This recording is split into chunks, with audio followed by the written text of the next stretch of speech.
Hello, welcome to Capturing Christianity. I'm Cameron Bertuzzi, and today we're talking with a Christian political philosopher about his journey from atheism to Eastern Orthodox. So I've got Dr. Kevin Vallier with me today. I'm really excited to have him on the channel to discuss his journey, because how long were you actually, how long did it take from atheism to all the way to Eastern Orthodox? How long was this journey? Well, the funny thing is, it starts off being Christian. I mean, I was raised Methodist in Yeah. South Alabama, and then in eighth grade or so, ninth grade, I became Southern Baptist. And this was the early '90s, when there was this massive revival built around this Assembly of God, Brownsville Assembly of God, in 1993 in Pensacola, Florida. And about 1.5 million people converted, at least according to the Wikipedia page. And so I got kind of caught up in charismatic Christianity. Creationism was really, really stressed at that time. I learned all kinds of things, like about Darwin recanting on his deathbed and so on. I just thought the whole thing was madness. And so I decided, a little physics geek that I was at the time, that Stephen Hawking had proven that the universe didn't need a creator. I prayed my last prayer that if I would return to the church, that God would give me a darned good reason. And then I spent almost all of high school and college as an atheist. Um, the story of my return is kind of complicated, but one of the things that happened was I went to Washington University in St. Louis when Eleanor Stump had Richard Swinburne visiting. And I got to be in a 6-person reading group with Richard on David Chalmers' The Conscious Mind. And I got to talk to Richard about Christianity. And I thought, 7 years ago, I asked the Lord to give me a reason, and the finest Christian philosopher in the British Isles since Anselm is here now talking to me. So that seemed a lot like an answered prayer. But at that time, I mean, St. Louis was a very theologically thick and rich city in terms of there being, multiple Catholic institutions, major Lutheran seminary, major Presbyterian seminary, Anglican seminary, tons and tons and tons of evangelicals. And so I quickly developed a variety of friends, some of whom were Eleanor's graduate students who were Catholic. The people that had reached out to me most were either evangelicals or Missouri Lutherans, and because the big LCMS seminary, Concordia, is literally across a very narrow street from WashU. And so they were all kind of vying for my intellectual attention. And I ended up thinking that the Lutherans split the difference in the right way. It was a ministry of word and sacraments. You get your Bible, you get your Eucharist. What more could you want? The evangelicals lacked the one, Catholics seemed to lack the other. Now, it wasn't that simple. There was probably a year or so of working through the arguments, which I became exhausted by eventually. And so I was actually a Missouri Lutheran for about 12 years, kind of drifted to evangelicalism for a while. And one of my long-term influences had been Dallas Willard. And I'd always kind of been attracted to this idea that the church would help a person grow in holiness. And, the Missouri Lutherans were wonderful to me. They loved me. They were there for me when I needed them, particularly at the beginning of my walk. But there was just no sense that one becomes more like Jesus over the course of one's life. And that just kind of I'd always been kind of disappointed by that. I knew some Catholics who sort of talked a good game about this process as well. But there didn't seem to be that much support for it, more just like read the lives of the saints and, it's whatever. Stuff will happen maybe, or spend time at a monastery. And I'd never looked into Eastern Orthodoxy before. But I had a friend, a philosopher, Craig Warmke, at Northern Illinois, along with there being other people in Orthodoxy like Richard Swinburne and Terence Cuneo. And so I just thought, okay, I'll kind of give this a look. What had happened was in 2017, I just kind of woke up one morning and I just said, I'm so tired of worrying about all of these kind of theological disputes between like Lutherans and Catholics. So I just read the entire Book of Concord, all of the Lutheran confessional documents that are there, and then the entire Catholic Catechism. The whole thing just left me cold. after going through all these arguments and arguing with different people about denominational stuff. And then I walk into my first Orthodox liturgy, and I feel the palpable presence of God immediately. And I'm like, okay, I have to learn more about this. Um, and Well, wait. So, so, yeah. what made you go to a Eastern Orthodox liturgy? I mean, Well, you Craig said had that you were just encouraged like me. kind of fed up. Okay, so someone Yeah, I mean, it encouraged was you. more like run dry. I mean, it's kind of a complicated spiritual reaction. I just felt parched. Hmm. My heart was parched. I mean, it's just the endless internal dogmatic disputations that I had been caught up again and again in, just emptied my soul. I mean, it was just focusing so much on these issues, and I tried to back away, and then various things would happen in my life. I'd get sucked back in. Um, I love my Catholic friends, but there's a certain kind of Thomist that is a partisan, and they're kind of very kind of focused on converting people. It's kind of like, Mormonism or Jehovah's Witnesses, but within Christian intellectual circles. And one of those folks had made the argument to me that Lutherans didn't have uh, valid ordination, holy orders, and so they couldn't forgive mortal sin. And maybe just maybe my mortal sins would be forgiven by God gratuitously, but I'd be a lot safer if I became a Roman Catholic. Um, and as someone who's going to come to grips with my salvation, and really genuinely tried to work it out with fear and trembling, that just kind of stuck with me. And so there's always this kind of sense of, gosh, did these denominational questions, did salvation turn on getting them right? And I could never quite shake that feeling. So that was really a big part of what just sort of kind of drained me of Western Christianity, and just sort of felt like, I mean, yes, the Orthodox are very exclusivist themselves, but the curious thing about the Orthodox is that the church has been so utterly persecuted and decimated that what many Orthodox think is orthodoxy is really just like a kind of made up, from like the diaspora theologians, from Russia and things like this. Orthodox are just recovering their history, so in lots of ways, and so I think the exclusivism there is non essential to it, essentially, really. So, would you But say again, that it was Eastern just something Orthodox? different. Would you It say was that more than Eastern that. Orthodox presented a sort of third way, as Yes. opposed to like Lutheranism and Catholicism? It Yeah, proposed yeah. a. So yeah. Let me try to set that up a little bit. Because I've already talked about the hard issues, but I did decide to pursue these things in an intellectual way simultaneously. Um, it You know wasn't what? quite. Before you Yeah, continue, why don't we do this? Why don't you just, yeah, because we're already like deep into the interview, but we never yeah, gave like an yeah, introduction about who you are. So why don't you just give a quick 60-second yeah, introduction? Because this is your first time on the yeah, channel. People need to kind of know a little yeah, bit more about you. I mean, we're learning a lot about your story already, so this has kind of been good. But yeah, just 60 seconds, because you yeah. specialize in political philosophy, it might be important to mention. Yeah, so yeah, I'm kind of a weird guest, in that regard. You have so many masterful metaphysicians and epistemologists here. So I was born and raised in South Alabama on the Gulf Coast, and raised a Christian, as I had mentioned. I was always sort of interested in philosophical questions for as long as I could remember, but didn't really understand it under that description. I was really interested in philosophy of mind, and I was also interested in politics in high school. And I was interested in economics and sort of questions of political economy and how social order arose and work, and what parts had to be kind of run by government and what parts could be run by spontaneous order mechanisms like markets.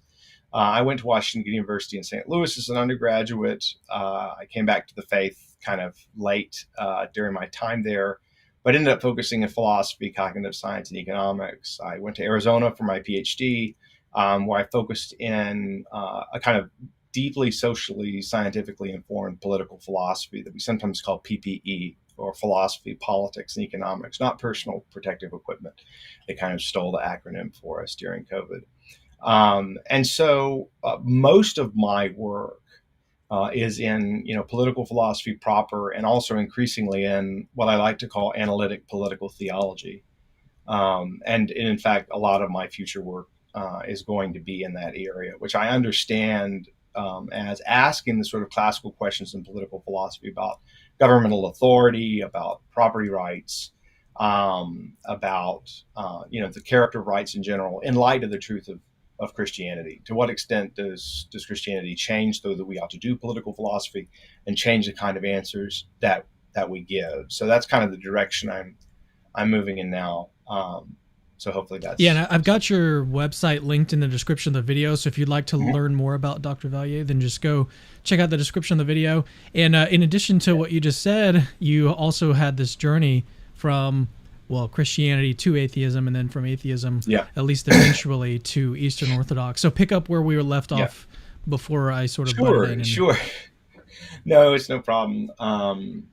I'm just eager to talk about this stuff. It's fun now. I kind of took a few years off the apologetic stuff, so I've got a little bit more energy for it these days. Yeah, let me say this. So, man, there's an Eastern Orthodox church that just looks beautiful from the outside that was built not too far away from where I live now, and I've always felt drawn to like go check it out, and I never have. So maybe you can convince me throughout this live stream, hey, I need to go actually like go inside and like talk to some people. I mean, the curious thing of the Orthodox is that they have a kind of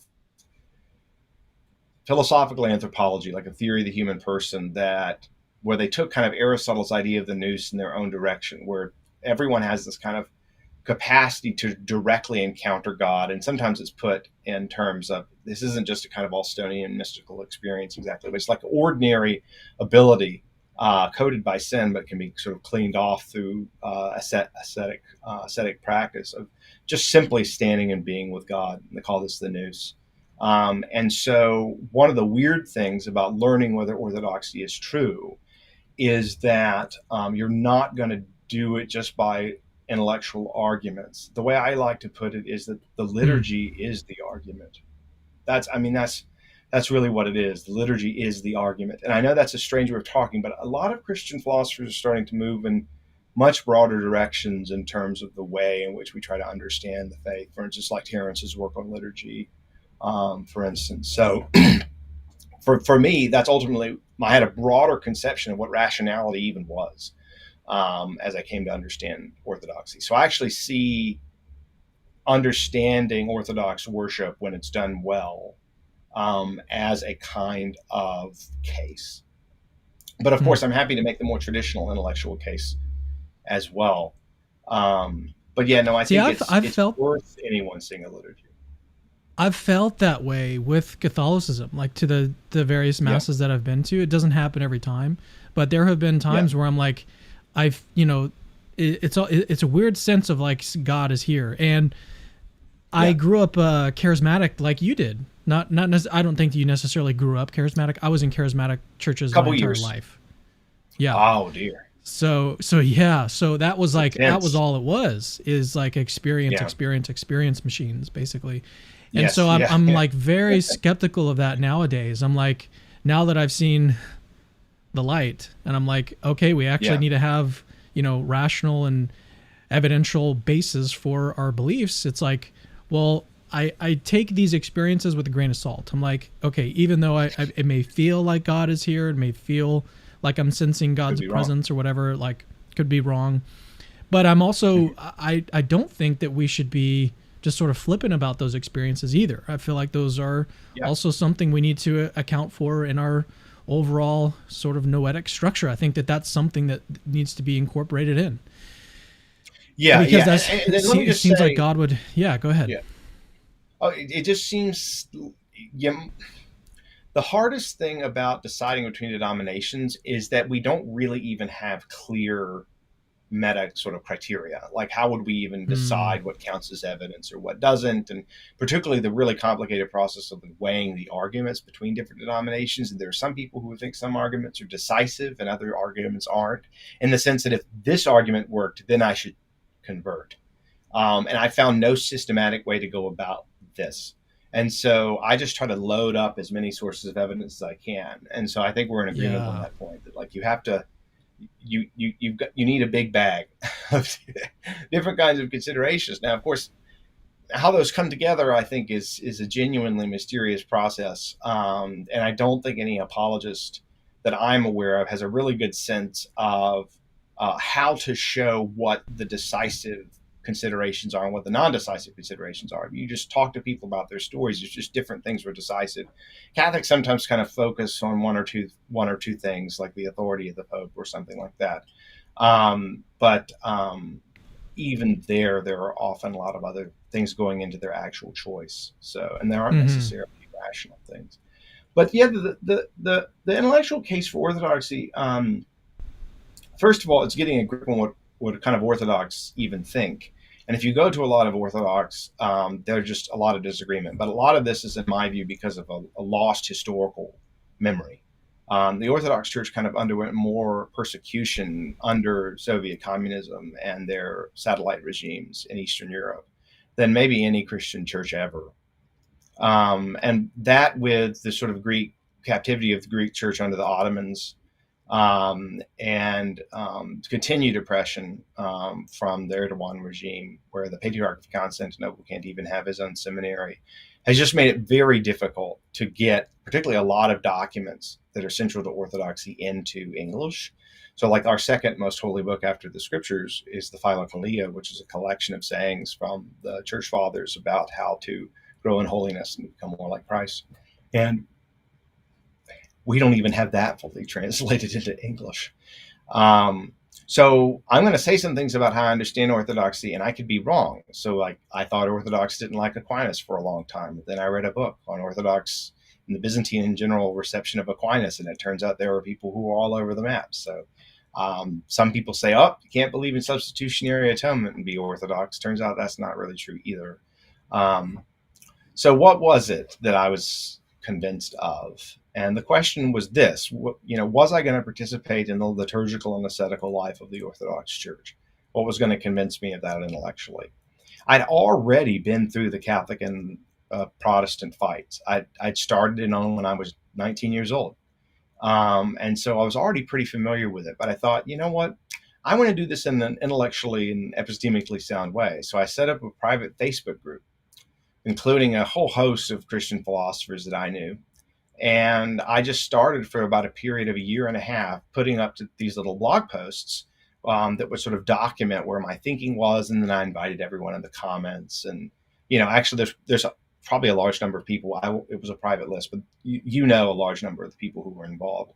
And so I just thought, look, I'm just going to throw out arguments, get challenges, see what I think comes together as, an argument for this or for that. And just focusing on the intellectual issues. I mean, I'll sort of explain that, but here's my little, my last post to the list before I decided to be chrismated was this. Intellectually, Orthodoxy is fully sacramental, contra Protestantism, and inerrant where she claims to be, contra Catholicism. Practically, Orthodox worship and spiritual discipline are beautiful and effective tools for knowing and becoming like Jesus. So that's the redux. So I'm going to explain the two intellectual parts. Where did Catholicism go wrong, and where did Protestants kind of lose grip on the sacraments? So for me, as a Missouri Lutheran, we believed in the real presence. It was consubstantiation, but rather than transubstantiation, but the metaphysics there weren't especially important. But there still was this kind of what I call the sacramental wager, which is that if you take the totality of competent theological experts within Christianity and you ask, where does the Eucharist lie? Everyone agrees it's in the Orthodox Church. Orthodox, Catholics, Lutherans, and Anglicans. No one denies it. They also agree that non-Orthodox agree that it's in Catholicism. The Orthodox are a little more iffy. I didn't really take that terribly seriously. But then there were questions. How certain could I be that was I receiving the true Eucharist in Lutheran and Anglican churches? And I thought it'd be pretty odd if God was absent, given how liturgically similar and how similar the theologies are and so on. It would be strange. But I Yeah. thought, I mean, even if it's like 70, 80, 90% chance that Jesus is here, in Catholicism or Orthodoxy, I'm just not going to have to worry as much. I don't want to miss Jesus in the Eucharist. And so for me, that sort of sense of that I had a better grip on the full presence of God was what drew me away from Protestantism. The Catholicism case is actually considerably richer and in some ways more interesting. I think that I became very certain the Catholic Church had erred in two places, both of which you may never have really heard people put a lot of emphasis on. Because the thing about the case for Catholicism, it is a sort of massive cathedral. And the way that apologists have put it, if any one of these dogmatic points is false, the entire thing collapses. I think this is a dialectical advantage. And in some ways it is. But in other ways it isn't. You could Hmm. find something where you're really pretty certain there's an error, even one little crack in this entire massive structure. It just destroys the whole thing. Now they can respond and say, well, you shouldn't reject it because all the other things are true. And so it's like a coherentist justification or something. You can do that. But there were two cases where I felt, well, okay, I mean, that would be a reason not to go to Protestantism. But Catholicism thinks that Orthodox are sister churches and that we agree on almost everything that is important, and the Orthodox have the sacraments. So like becoming Orthodox rather than Catholic, I mean, you know, for Catholics, it's like, yeah, you missed, but like not horribly, right? Because you didn't miss the Eucharist, you didn't miss confession, all this Hmm. stuff. You didn't even really miss the liturgy because the Byzantine Rite and the Catholic Church and the liturgy of St. John Chrysostom and the Orthodox Church are identical. Basically, except that the Byzantines commemorate the Pope. In fact, the Catholic Church even allows the Byzantines to exclude the Filioque from the liturgy. Um, the point is the move from Protestant to Orthodoxy for Catholics is like close, but no cigar, so to Hmm. speak. Um, so what were the two issues? The first one was not infallibility at Vatican I, but rather the universal, unilateral, and immediate jurisdiction of the Pope over all other bishops in Christendom. This is something So I supremacy. spent a lot of time reading. Yeah. It was papal supremacy, not infallibility, but supremacy. And if you just read church history, there's like no Eastern father that's going to tell you, yeah, actually the Pope can hire and fire bishops under his extraordinary power for whatever reason. Now, there are cases where popes have deposed bishops, but after a serious consideration of whether they were heretical. And so I acknowledged what some Orthodox will deny, which is that in a unified church, the Pope would have what we call the Sardican privilege, which is basically the right of arbitration between other patriarchs. I'd be perfectly happy for Francis to help solve problems between, say, Patriarch Bartholomew and Patriarch Kirill. That would be very useful as the elder brother. Um, but this idea that the Pope could hire and fire the Patriarch of Constantinople is just, historically, is just not even remotely true. So Protestants will say like, oh yeah, they made up like all of this stuff, whereas the Orthodox are like, no, they made up actually this very specific thing, and we can just show historically that it's not even close to true. Um, so for me, the range of Orthodox ecclesiologies is really really large compared to Catholicism. It's much less worked Yeah. out. But the more Catholic leaning versions of Orthodox ecclesiology seem to me the most plausible historically. So that was one of my two objections to Catholicism that seemed to me important, was that it was just too centralized and that it had suffered from its excessive centralism. Um, the other one is quite obscure, but as a political philosopher, it was not obscure at all. So before So you get into it, let me just let yeah, the audience know that we're about to move to some Q&A with Dr. Vallier. So yeah, if you have a question for Dr. Vallier about Eastern Orthodox, his journey from atheism to Christianity, but then also from yeah, Christianity to Eastern Orthodox, or to Lutheranism to Orthodox. If you have any questions for him, leave it in the live chat. I'll try to keep an eye on it. We'll move to some right. audience Q&A here in just a few minutes. Okay, so I'll just try to say two quick things. So, although this is kind of a weird and fun story, um, It's the counter. So we're in the 16th, later in the 16th century, and we're dealing with the Counter Reformation. The Catholic Church is trying to sort of recover what was lost, and get into the 17th century too. And there are, but chiefly the 16th century. So in the Council of Trent, there is this very obscure canon, which looks like it's dogmatic, which was in effect an anathematization of a teaching of Erasmus of Rotterdam's. And Erasmus had said, look, we shouldn't physically have the state punish people for heresy and apostasy and other ecclesiastical crimes if they're baptized as infants, unless we ask them if they continue to affirm their baptismal obligations. So essentially he was saying that the church could excommunicate people, but they shouldn't call on the state to physically punish them, because that was quite common at the time. And the Catholic Church anathematized that position. Erasmus backed down. But essentially at that canon, it's a secession on baptism, it's just canon 14, said that it was legitimate for the church to direct the state to coerce people to avoid heresy and apostasy simply in virtue of them being validly baptized, which means that in principle, and this was even the case in Catholic canon law, the Code of Canon Law until 1917, that Protestants were ecclesiastical criminals. May not be culpable, but that they were. And that the church, when united with a Christian state, would have the legal authority to discipline them. And this seemed to me profoundly unjust. And I ended up doing a huge amount of research about that particular canon, and it's actually figuring into my next book.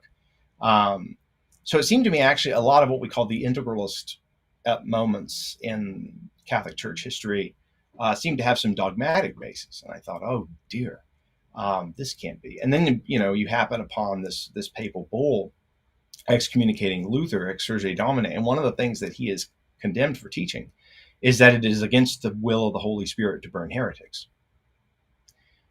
And so I think it's Pope Leo V saying, no, that's actually heresy. Actually, it's possible that the Holy Spirit would want us to burn heretics. And I thought, no, that's a reductio of the view. And I faced a lot of Catholic friends of mine like, well, what do you want to make of Exsurge Domine? I mean, ordinarily, these kind of condemnations would have pretty high authority, but I think this teaching has no authority. So there's a handful of teachings. There's a similar one actually in the Fourth Lateran Council from the early 13th century, which talks about the power of the Pope to depose kings, if the king even tolerates heresy within its realm. So essentially, the Pope would have the authority to create a civil war in the case of religious disagreement. So I just kept combing through these medieval councils and just finding all of this weird stuff that it seemed like Catholics were committed to. And I just thought, I don't want anything to do with all this stuff. Now, most Catholics will probably tell you, well, we don't have anything to do with this stuff. But I thought, well, look, you've been telling me I've got to believe every single one of these things. Okay. And that if I don't, my whole epistemology is theologically shattered and destroyed. So I'm going to read them all. I'm going to look at all of them and I'm going to ask you about them. And it just got, as a political philosopher, and I had the background to go through some of these. And I'm like, okay, so here's what's going on. Here's what Innocent III is doing. He places an interdict on England to get at King John. An interdict is basically where the sacraments are rendered invalid for an entire nation in this case. So, I mean, if you're a Roman Catholic, I mean, there's no way to look at this, but it's just extraordinary cruelty, right? There's a little old lady, what does she do? She needs to confess. So yeah, once you start combing through the old canons from the medieval period and early modern period, there's just a lot of things in there that, professional apologists, either Protestant or Catholic, never talk about. Just never talk about, because you have to know some things about sort of medieval canon law and about the sort of church-state relations in the medieval period. But yeah, when I started coming through that, I just thought, my goodness, look at all of this stuff. So anyway, my thinking with Catholicism was a lot more detailed and a lot more historical in character, because that's the old line, right? You read church history, you'll stop being Protestant, you'll become Catholic. So I did that and became Orthodox. But really what made the biggest difference of all, it wasn't these intellectual considerations. It was really that I've been very influenced by Dallas Willard. And that when I encountered Eastern Orthodoxy, I realized that the reason that Dallas Willard was a theological and spiritual genius was that he had reconstructed what the Orthodox had never forgotten. And that the Orthodox, were producing a Dallas Willard practically, pretty regularly. And that they were of one mind in terms of the growth of holiness in the Christian life. And so for me, all the intellectual considerations were kind of complicated. It's very hard to know how to weigh them. And so I felt kind of open to make my decision based on other kinds of considerations. Anyway, that was too much, but oh, no worries. No worries. We're still collecting questions for Dr. Vallier. So if you have one you would like to ask him today, then just put it in the live chat as I mentioned. Now, I have a couple rapid fire questions that I have just about the Eastern Orthodox liturgy. I don't really know much about Eastern Orthodox. Do you even call it Mass? What do you call it? Liturgy. Liturgy. Okay. We call it divine liturgy. We're going to go to liturgy. You don't say I'm going to church. You say I'm going to divine liturgy. I say usually the quick way is I say I'm going to liturgy.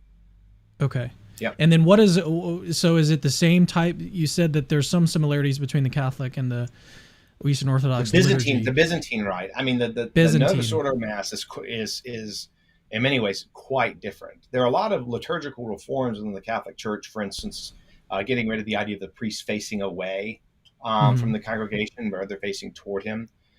The Orthodox have always sort of kept, because the priest can represent the people, whereas I think many sort of Catholic liturgical reformers thought this was kind of a disconnect with the people. Do the Eastern Orthodox priests, do they face forward or face the other way? Yes, they face forward. They face forward okay. when through a lot of the Eucharistic prayers. They even will go behind when they go to the altar. They'll actually put a curtain in front of them, and then the curtain is opened. Obviously, the symbolism there is quite clear. Now, here's another question: do Eastern Orthodox, are you able to partake in communion if you're not Eastern Orthodox? No. It's okay, close so they're still communion, exclusive. just like Catholicism, just like Missouri Lutheranism. Close communion, yeah. Okay. No, that's right. Although I will say this: Eastern Orthodox liturgy, you receive it on a spoon. A spoon that they put in the cup. Anyway. Oh, okay. Yeah, it's pretty You receive weird. it on a spoon. So you gotta go. You gotta look at it. You gotta see it. Yeah. Oh, okay. And then another question I had was, a very popular, like, contemporary thing nowadays for Catholic churches is to have Mass like every day of the week. Do they do liturgy every day of the week at Eastern Orthodox? Or no, they're just too long. Sundays? They're too long. We can't reform things as quickly as Catholicism. One of the advantages of papal centralism is that you can make rapid updates. But these days, I think over the last 5 years, we're seeing the disadvantages of this. So how long is an Eastern Orthodox liturgy? Usually about standard divine liturgy is about an hour and a half. Okay. And the homily is usually about the Catholic length, so 5 to 10 minutes. So there's a huge amount of, and people stand up. Many Orthodox churches have no pews. It's basically all a cappella singing. The Greeks have some organs from time to time. And the polyphony is absolutely beautiful. I mean, I was just directing liturgy over the weekend.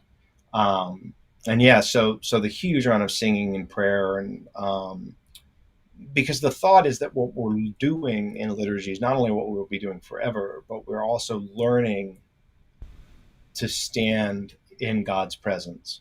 So forgive me. Did the lights just turn off? My light just turned off. Yeah, I can't believe that happened. Anyway, hopefully. Do you need to go turn it back on? Well, it's supposed to turn on by, yeah, there we go. There it is. Okay. Yeah. So, but yeah, back to rapid fire. Yeah, that's pretty funny.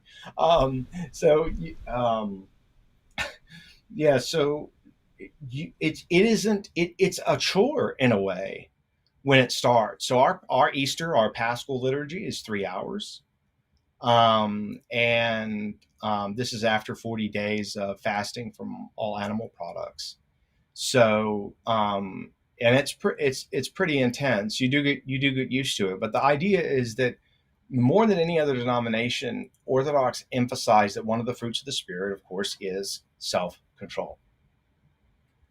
and that one's ability to pray and one's ability to fast and to give alms, although actually Orthodox aren't as good at giving alms as Protestants, but collectively these spiritual disciplines are about disciplining your passions, coming to a higher level of holiness, but that self-control is part of this. Now, a lot of Protestants don't like to talk about self-control because it's like, well, God's in control, not me, but God's giving me self-control. And so that's kind of how I think of it. As Dallas Willard said, grace is not opposed to effort, right? God gives us grace so we can make an effort. That's a really big part of what's going on, is that you're kind of learning to discipline the flesh. So that's one of the reasons the liturgies are as long as they are. Interesting. And now, one last question, then we'll turn to questions from the audience. And we have plenty of questions now from the audience, so please don't send any more in. They probably won't be answered unless you send it in as a super chat. So the last question is, what about children? Are children allowed into the Divine Liturgy, or is there like a separate? Okay. They're everywhere. A lot of Orthodox churches are have tons of kids, just like Catholicism. I mean, Orthodoxy is a little funnier, like it's more decentralized about birth control. Like you just kind of, your spiritual director can authorize it or not. But Orthodox don't use birth control more than Catholics do. But there are still a lot of large families, and they can run everywhere. One of the weird things about the Orthodox liturgies is, in part because they're so long, people feel like they can just kind of come in and out and be late and stuff. And particularly if you're in a church with no pews and there's just people standing there praying, people do just kind of feel like they can come in and out, or kids are running around or whatever. And another part of Orthodox discipline is that you're just praying in the middle of all of this. And that's again another discipline, and the kids can learn it too. It's not easy, but no, we're not kicking them all out to children's church or anything like that. Liturgy is children's church. It's praying them for a life of discipline.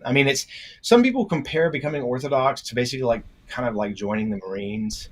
And so a lot of your first year of being Orthodox is kind of like this boot camp where you're just being hit with prayers and liturgies and fasting and all this kind of stuff. And as a Lutheran, I'm like, is this works righteousness? Is this works righteousness? But the Orthodox never say that you're earning your salvation. That this was a question that preoccupied Lutherans, because for Catholics, it was easier to lose your salvation than for Lutherans, because you have a strong distinction between mortal and venial sin. And in Orthodox, it's like, well, the distinction is there, but it's not really stressed or emphasized in the same way. So in Orthodoxy, you don't get this extreme obsession with, you might lose your salvation, or maybe you never had it. We tend to be a little more agnostic, or a little more comfortable with just saying, well, we just rest on the Lord, or being safe now, and just try to move forward. All right, well, yeah, let's go ahead and turn to questions. And before we do that, I want to tell you about Hallow. So Hallow is an app that I just recently started using on my phone, and it is the #1 prayer app in number one Christian prayer app in the US. It's also the #1 Catholic app in the world, and it has stuff just not just for Catholics. You can also get a lot out of this if you're Protestant or even Eastern Orthodox, as we've got on the channel today. The thing that I use the most is the music on this app, and it really does put me in a good headspace when I start to use the app or listen to Catholic lo-fi. I listen a lot on and there's no music, it's just instrumental. The Catholic lo-fi, it's just lo-fi, and it helps me work. It's helped me with trying to focus and get other things done. But there's these traditional chants and stuff actually really do. It's a weird sensation, but it puts me in a really good sort of calmer headspace. And they say that this app is supposed to help with anxiety and stuff, and I would say that it probably actually does. And I'm not don't take my word for it. Go try it for yourself if you want to. But I think it does. I think it can. Let me put it that way. I think it can definitely help with that. But in addition to the music and stuff, they've also got prayers. They've got tons and tons of prayers that you can work yourself through. As you can see here, they've also got up at the top here, Bible in a year. They've got tons of stuff, and they even have sleep. So if you have trouble sleeping and you need something to put in your ears in order to help you calm down and get to bed, they've got that for you too. But yeah, I want you to go check it out. Hallow, you can just search for Hallow on the Apple Store or the Google Play Store. You can find it anywhere. You can also get your first 3 months free if you go to hallow.org. HALLOW, just like it's spelled in the corner of this video. Hallow.com/capturing Christianity. You can get your first 3 months free, so you can listen to all 5,000 meditations and prayers.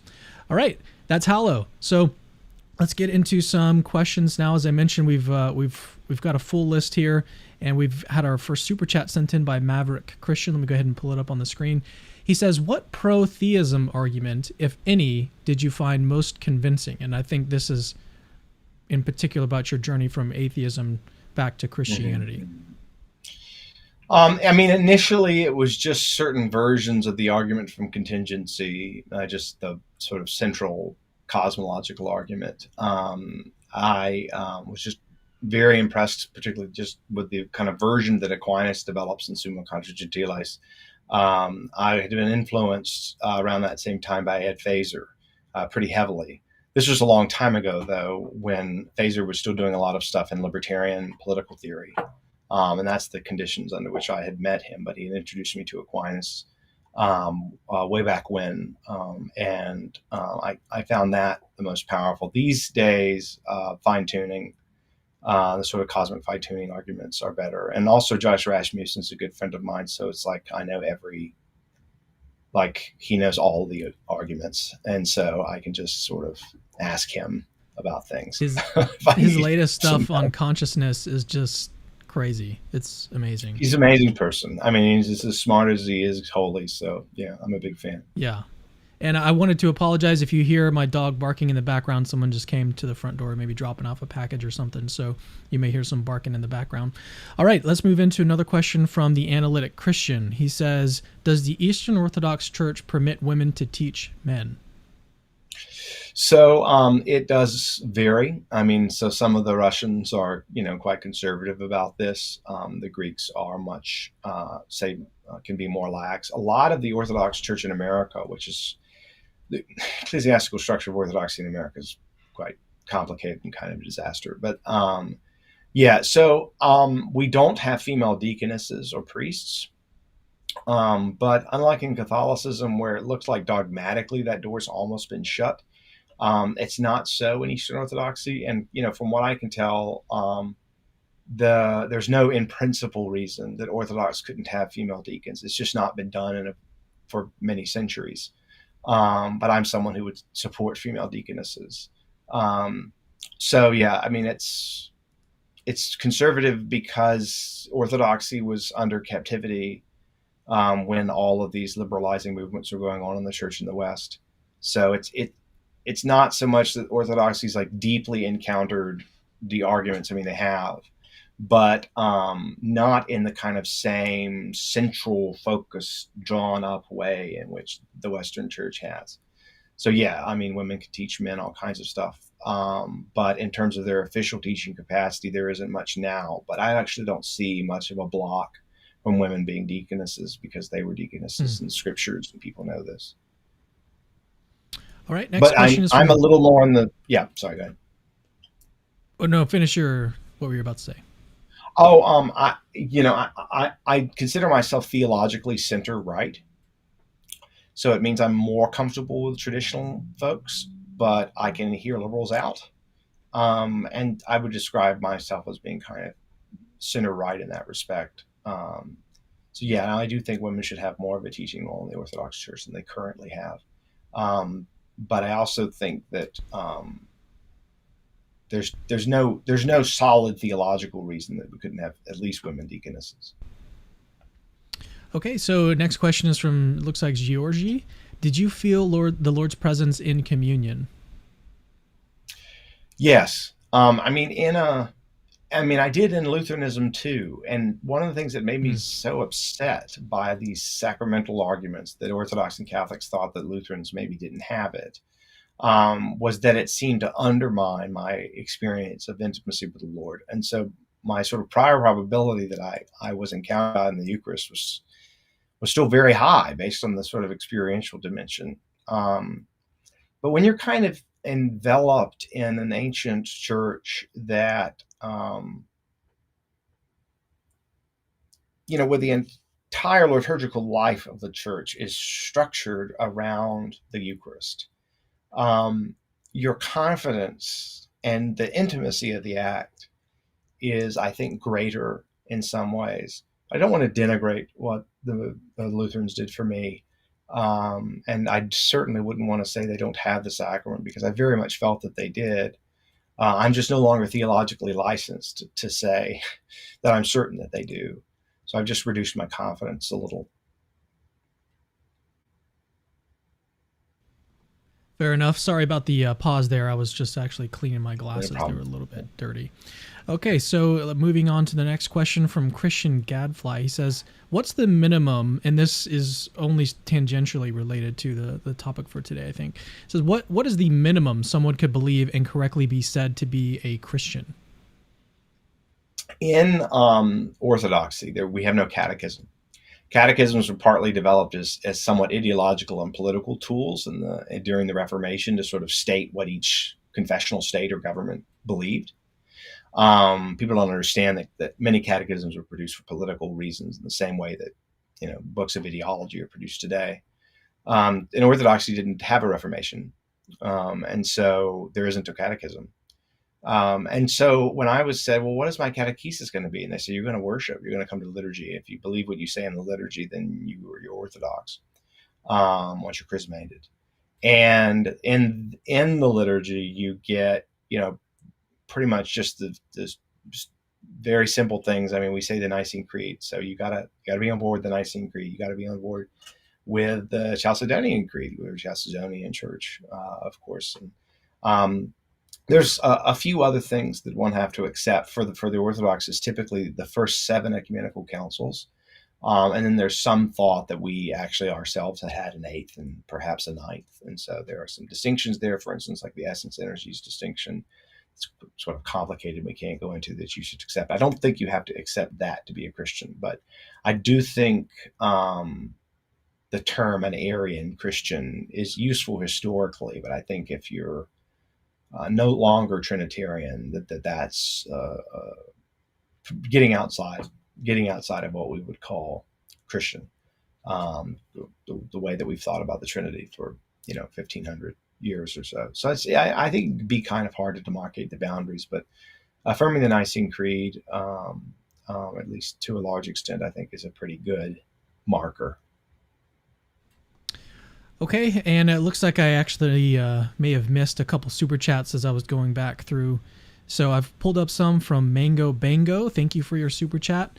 He or she says, it's been over 2 millennium. How come the Orthodox Church still can't universally settle the dispute of the canon of God's word, scripture? I think this is why we need the Catholic magisterium. What are your thoughts? Well, I'm not sure we haven't settled it to an adequate degree. I mean, there's a few little things here or there, but I mean, for all intents and purposes, it's settled. I don't know if you want to come back and say something about like whatever third Esdras or whatever is being sort of disputed, but in the liturgical life of the church, because having a book, I mean, we don't, not all, I mean, having a single like physical book of scripture is a lot less important for Orthodox than again, the scripture is part of church tradition, which is a practice, a liturgical practice.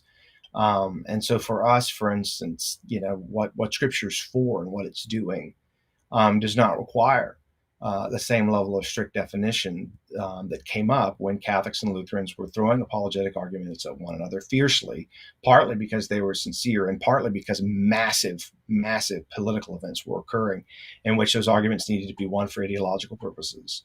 Again, things that just did not happen in the East.